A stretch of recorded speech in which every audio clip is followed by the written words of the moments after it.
Wassalatu wassalamu ala Rasulillah wa ala alihi wa sahbihi ajma'in.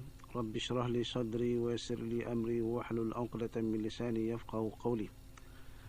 Muslimin muslimat yang dirahmati Allah, insya-Allah pada pagi ini saya akan cakap dalam satu topik kecil, ialah pentingnya ilmu. Untuk makluman muslimin muslimat, sepatutnya bulan Cun ini adalah giliran yang berbahagia Datuk Ghazali, Setiausaha Jabatan Zakat Negeri Kedah. Saya. Tapi kerana beliau ada satu hal, maka dia minta saya datang ambil tempat beliau pada hari ini. Dan minggu depan kalau dia ada, insya-Allah dia akan datang balik ya. Ya. Pada pagi ini Cik Syuaib, oleh kerana sehari dua ini kita baca surat-surat khabar, banyak memperkatakan soal tawaran ke IPTA, IPTS, masukkan pelajar-pelajar ke Institut Pendidikan Tinggi Awam, Institut Pendidikan Tinggi Swasta. Saya. Dan ada sebahagian pelajar dah pun terima surat tawaran dan ada yang masih belum menerima surat tawaran. Masing-masing itu dah tekan internet. Ada nama. Dan ada nama dah. Ada nama dan dah cerita dah ke mana mereka pergi dan sebagainya. Cuma tunggu surat rasmi. Jadi dalam kesempatan ini Cik Syuaib, saya nak bercakap satu pentingnya ilmu ni. Pernah dengan tawaran heboh, tawaran masuk. Jadi kita orang Islam seharusnya kita rasakan ilmu ini adalah penting untuk membina satu tamadun bangsa. Untuk membina satu bangsa ialah bergantung besar kepada ilmu ini. Dan bila kita bercakap mengenai ilmu Cik Syuaib, ilmu ni ada satu ilmu khusus hal agama. Umpamanya kalau yang membicarakan halal haram, dosa pahala ini adalah ilmu agama. Pun orang yang mengaji ilmu agama ni, biarlah dia ni orang kata apa? Profesion dalam ilmu agama ni. Sampai kepada ijazah pertama, master, PhD. Biar double PhD pun tak apa dalam ilmu agama. Supaya besok ni bila timbul satu masalah agama, maka ada penyelesai dah. Sebab ni ilmu agama ni pun makin sehari makin pupus ni. Tutup guru tua-tua dulu yang boleh baca kitab-kitab tua, kitab-kitab turas dulu, dah banyak meninggal. Yang terakhir yang kita dengar ialah Allahyarham Tok Guru Haji Abdul Aziz Penang. Ini adalah seorang terkenal di Kedah ni. Dia meninggal. Dah meninggal. Jadi yang tua-tua dah meninggal, jadi kena ada pelapis ni, pengganti dah, bukan kena pelapis, pengganti terus ni. Bila nak ganti terus, maka dia kena belajar sampai orang kata apa? Seorang tu boleh menguasai kalau fiqh, tauhid, tafsir, hadis, ilmu tafsir. Kalau sampai macam tu, maka barulah kata ilmu agama itu duduk di tahap yang profesional dia. Yang kedua, selain pada ilmu agama, ilmu lain pun ada kaitan dengan agama juga. Tapi kalau istilah Imam Ghazali dia panggil ilmu Allah. Ilmu pembantu kepada ilmu agama. Umpamanya kalau matematik, kita nak sembahyang, nak tengok kiblat. Nak kiblat ni kena tahu matematik, kena tahu falak dan sebagainya. Jadi belajar falak tu dia kena tahu matematik. Bila kata dia kena tahu matematik, artinya apa? Dia tak boleh buat falak. Dia kena tahu matematik lah. Matematik ni pun kalau orang yang boleh matematik tambahan, tahu fizik, senang dia belajar ilmu falak.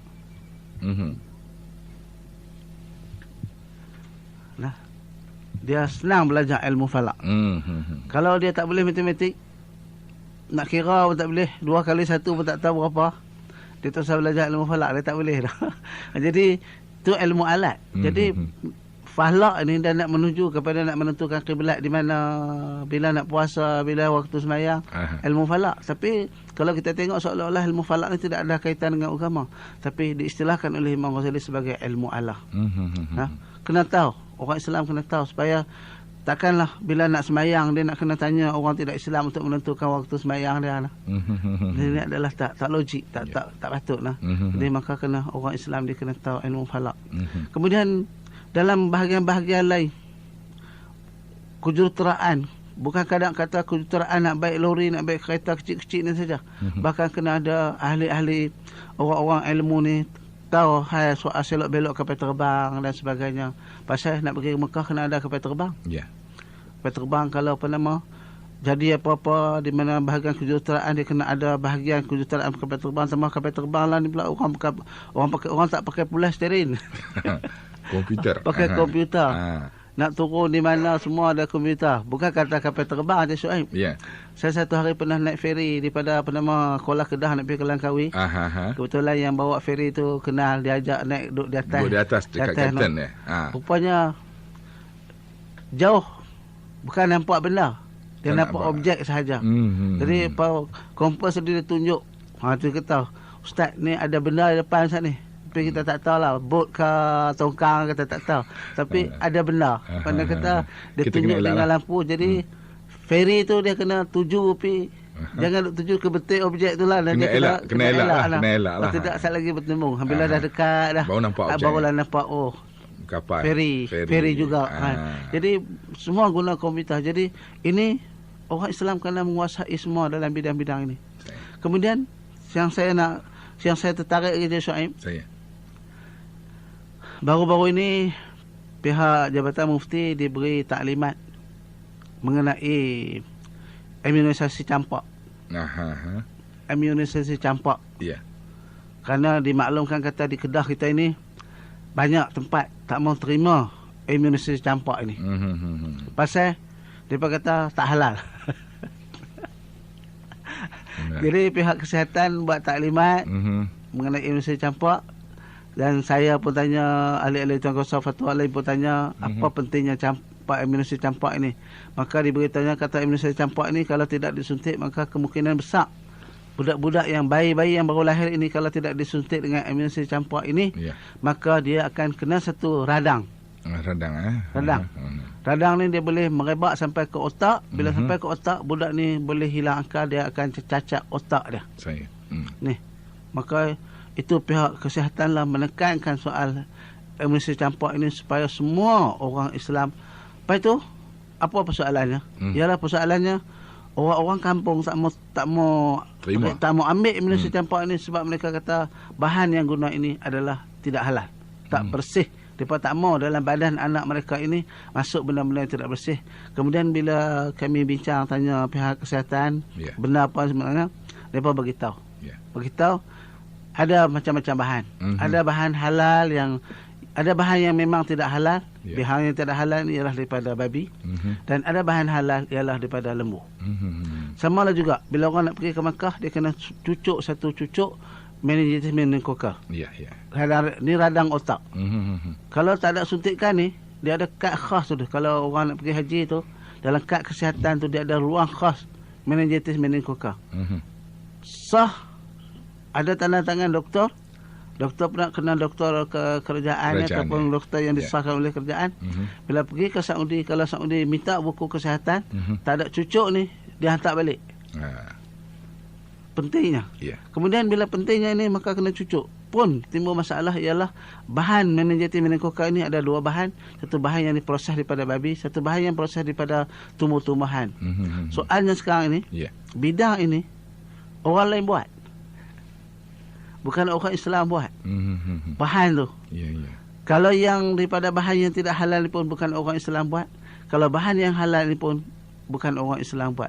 Maka persoalannya, mengapa orang Islam tidak boleh menguasai benda ini? Sedangkan kalau nak ikut kekayaan je Syuaib, negeri Islam ni banyak kaya. Contohnya Saudi, Arab orang Saudi, kaya. Kuwait, Emirat Arab Bersatu, Qatar, semua negeri kaya. Malaysia pun termasuk sebuah negeri kaya di sebelah Asia Tenggara ni, kaya. Dan orang dia pun ramai ni. Maka kalaulah anak-anak Melayu kita, anak-anak Islam kita, tak kiralah Melayu ke Cina ke India ke, yang Islam ni, kalau dia mahir betul-betul dalam bidang ini, sampai satu hari dia boleh proses bahan-bahan yang halal ini, katalah daripada tumbuh-tumbuhan ke, ataupun kalau imunisasi campak ini buat daripada lembu. Bovine daripada lembu. Soalnya lembu ni sembelih atau tidak sembelih, jadi satu soalan pula dah ni. Jadi kalau orang Islam buat, dia tentulah kata dia akan buat benda ini daripada bahan yang halal. Bila dia buat pada bahan yang halal, orang yang bangsa yang tidak syaratkan halal, dia boleh guna. Kata orang tidak Islam, kalau benda itu buat daripada bahan yang halal, maka orang tak Islam boleh guna. Tapi persoalannya bila bahan itu tidak halal, Orang tak Islam boleh guna, orang Islam tak boleh guna. Maka timbullah satu renggang penggunaan bahan ini di kalangan masyarakat kita. Itu yang timbul kadang-kadang orang marah, orang tak mau cucuk siapa. Jadi ini peranan ini harusnya kekosongannya harusnya diisi supaya setiap bahan yang berkaitan dengan perubatan ini, sama ada suntikan meningokokal ataupun imunisasi campur atau mana-mana imunisasi lain, mestilah daripada bahan yang halal, yang kita kena pasti kata dia ini halal, sama ada tumbuh-tumbuhan ataupun daripada lembu ke ataupun katalah kalau negara Arab banyak unta, boleh ambil daripada unta ke umpamanya. Kemudian benda ini mana kata ada benda yang boleh diguna, masalahnya ialah penggunaan itu tak dapat diolahkan oleh orang-orang Islam. Setakatlah ni Cik Shuaib, banyak kita ni duk bergantung kepada darurat. Darurat Sikit-sikit kita guna kata darurat tak apa. Contohnya macam imunisasi campak. Budak ini kalau tidak dicucuk, tidak disuntik dengan suntikan ni, maka kemungkinan dia akan cacat serang otak dia. Dia boleh cacat. Maka ikut Islam, dia kena suntik. Pasal nak selamatkan budak ini kena suntik. Soalnya, bahan itu halal atau tidak halal? Mungkin orang kata bahan ini tidak halal. Maka atas kaedah darurat boleh diguna. Tapi selama mana kita nak bergantung kepada darurat ini? Sedangkan benda ada, tetapi oleh kerana kemahiran itu tidak ada di kalangan kita, yang menyebabkan benda yang ada ini tidak diambil berat, tak boleh diguna. Jadi sepatutnya kalau orang Islam ini boleh menguasai bidang farmasi ini, bidang kimia ini, sampai orang kata apa? Mendalam betul lah dalam bidang farmasi, bidang kimia ini. Mana kata semua bahan yang Allah beri di dalam dunia ni boleh ubah, boleh buat satu bahan suntikan daripada halal yang kita tidak bergantung langsung kepada benda yang tidak halal ini. Maka Alhamdulillah. Ketika itulah baru kita boleh berbangga dengan bangsa Islam kita ini, kata bangsa yang maju. Kalau tidak setakat lah ni Cik Shuaib. Lepas tu persoalan dia, nak menguasai ini kena mengaji. Maknanya ilmu tu lah dia. Ilmu. Jadi maka kerana itu, nak mengaji ini, kalau untuk sistem negeri kita, dia ada UPSR, PMR, SPM, STPM. Kalau untuk aliran agama, STAM. STAM. Jadi nak masuk, umpamanya tahun ni, nak masuk farmasi, nak masuk perubatan medikal, sama ada perubatan biasa ataupun pergigian, dia nak 4. Sampai orang 3.8 tak boleh masuk. 3.4 pun melimpah lagi nah. Jadi bila 3.4 pun melimpah lagi, maka persoalannya ialah berapakah bilangan orang Islam yang dapat mengisi kekosongan ini. Sedangkan peruntukan untuk kita ada tempat, tapi oleh kerana tak ada orang isi, maka tempat itu kosong. Jadi persoalannya ialah anak-anak kita ini seharusnya dia guna masa dia belajar itu, biarlah belajar dengan cara yang bersungguh-sungguh sampai dia masuk matrikulasi besok, dia boleh dapat poin 4 mata. Bila masuk ke universiti, pemilihan dia tu, dia bukan pemilihan tak pemilihan cara tengok muka lah nah. Pemilihan cara orang kata apa, memang kerana dia betul-betul layak. Jadi benda ini, maka soalnya masa kita jangan kita habiskan secara yang sia-sia. Dan peluang belajar kita, bila kita kata belajar yang sungguh-sungguh. Saya ingat Cik Shuaib, sebenarnya ini ada kaitan besar dengan agama. Betul. Contohnya, mungkin saya bercakap lebih sikit nah. Contohnya, kita wajibkan sembahyang maghrib. Kita diwajibkan sembahyang subuh. Kalau orang Islam ini patuh dengan waktu, maghrib dia ada di rumah. Mana kata maghrib 7.32. Bila dia nak sembahyang maghrib pukul 7, dia ada di rumah dah. Kemudian bila kata dia sembahyang subuh 5.41, pukul 5 dia kena bangkit dah. Kalau dia pukul 7 dia ada di rumah, pukul 5 dia bangkit, maka bila ada di rumah pukul 7, dia pergi ke masjid sembahyang maghrib. Sudah sembahyang maghrib, artinya dia dah berehat dah sembahyang, isya pun dah sembahyang, rehat dah. Lepas Isya pukul 9 dia balik rumah dia makan. Maka daripada pukul 9 suku sampai kepada pukul 11, sampai kepada pukul 12.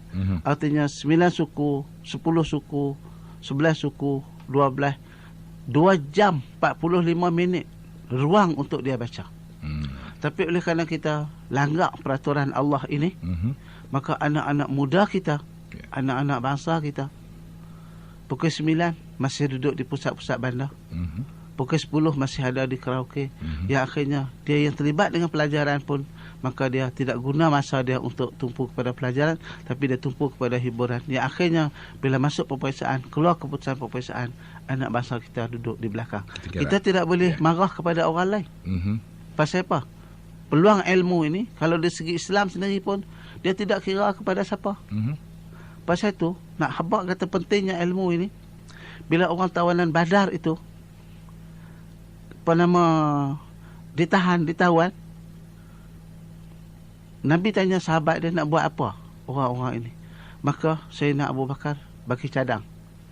Kalau yang ada duit, kita ambil tebusan.